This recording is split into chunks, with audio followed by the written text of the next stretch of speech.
I want to talk about a very difficult topic. And it's a topic about, it's just my opinion, what I found in life, why people don't reach their goals and their dreams. Uh, what I've noticed is that one of the ways we get blocked is because we can look at the same thing, the same object, the same situation, and see something totally different. And the reason for that is because we don't see with our eyes. We see with the way we think. It has to filter through the way we think. So, case in point, um, if a person doesn't have a belief system already in place, the brain can't break it down and see what's in front of it. It was actually I was watching a film called What to Believe, where these scientists were describing how the brain works. And one of the experiments they said if they took a pair of glasses and they painted on the side one color yellow and they painted on the other side blue, and they had the person put the glasses on for 2 weeks straight and not take them off. When they asked them to look to the right, what color did they see? And they say, we don't see a color, you know. And then if they look to the left, they say, what color do you see there? They say, well, we don't see a color. And the reason why they don't see a color is because the brain will fill in what it saw on the side of those glasses over a longer period of time than the short-term period of the actual painting on the side of the glass. It will fill in what it already knows. So what happens to us, even if you go back, far back, when Columbus was stopping off at the islands to find America, the natives at first couldn't see them coming.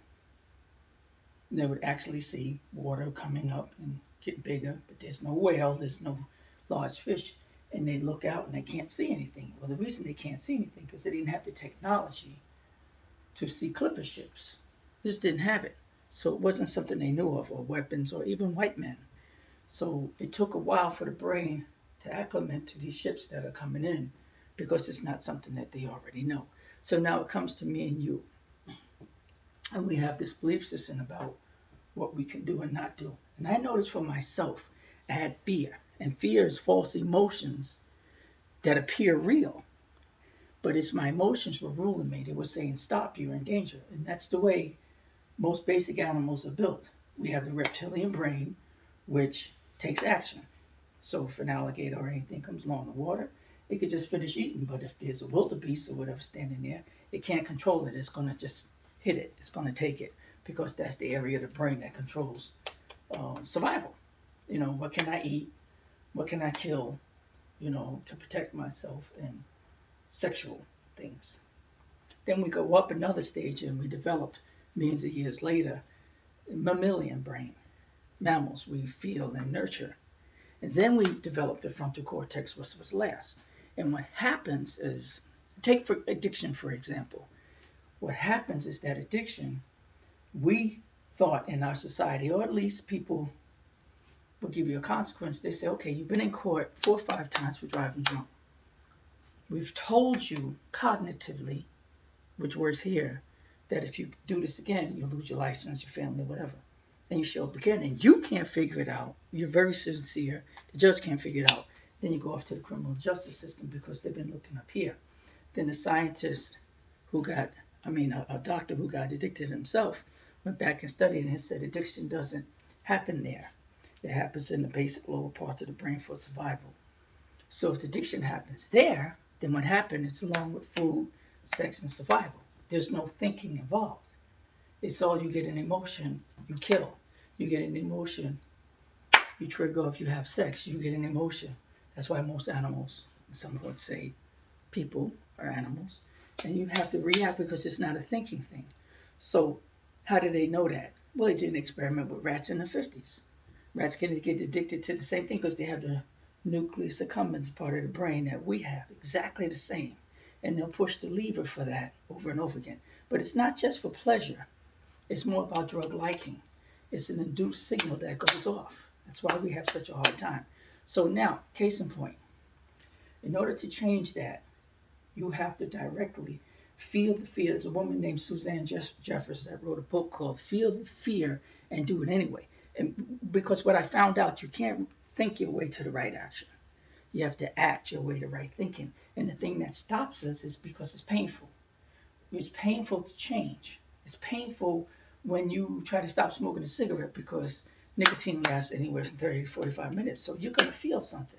We have to learn to ignore pain, especially emotional pain, and go do what we got to go do, especially to change a habit. You can't think your way through some situations. You have to just do what you got to do, and that will change your thinking. And that doing will have to be in opposition to the way you feel for a long period of time, and nobody can say how long for each person. Like, I go to the gym. I don't want my stomach to be out this way. I want it to be slim. I want to. 6 o'clock in the morning, I'm going out the door because that's what I want. So now the last thing I want to cover is I'm sitting down. This is about prayer. I'm sitting down watching an actual video of Mother Teresa. And this is another thing you got to look at.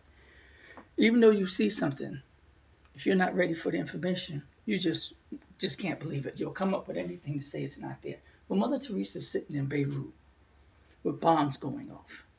And she's talking to these spiritual leaders and she's saying, look, I don't want to get in these conflicts with these political people. There's some children in the hospital in the middle of this conflict. I want to go in and get them and give them help. And they said, well, Mother, can't you hear the shells? She said, yes, I hear them. But I pray to Our Lady. Now, this is when it gets deep. And I've asked her for a ceasefire on her feast day, tomorrow. So they're going back and forth. Long story short, she says, well, Mother, if there's a ceasefire tomorrow, we will give you the help you get. She said, okay.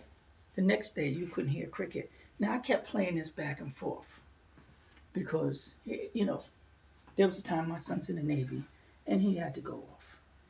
And I'm thinking, you mean to tell me all of these conflicts we're having, and this one woman sat down with her belief system, and its history shows that on a religious day, we can stop shooting at each other, sit down at the table, have a meal, and then go right back to, it's like a Richard Pryor that says, just like, now you know I'm going to go right back to chasing you tomorrow, right? I'm going to go right back to killing you tomorrow.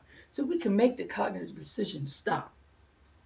But our egos and everything else keep getting in the way. So now I'm watching this film, and the next day, you couldn't hear cricket. There's not a pistol fire, and it's not a cartoon.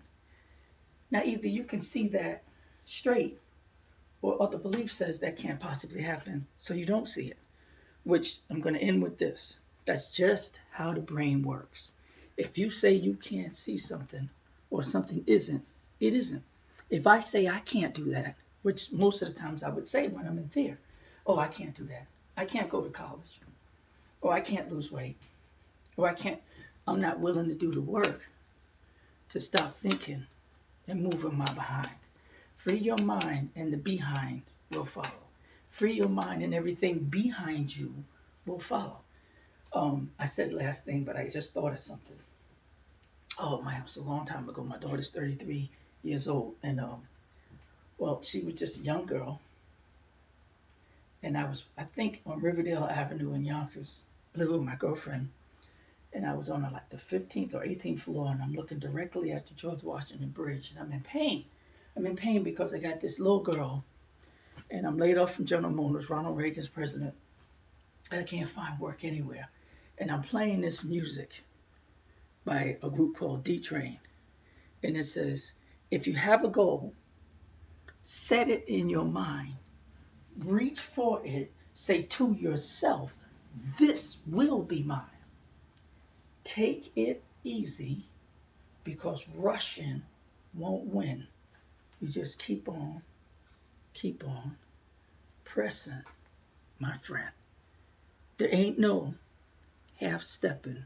You've got to keep on pressing. Keep on keeping on. 1.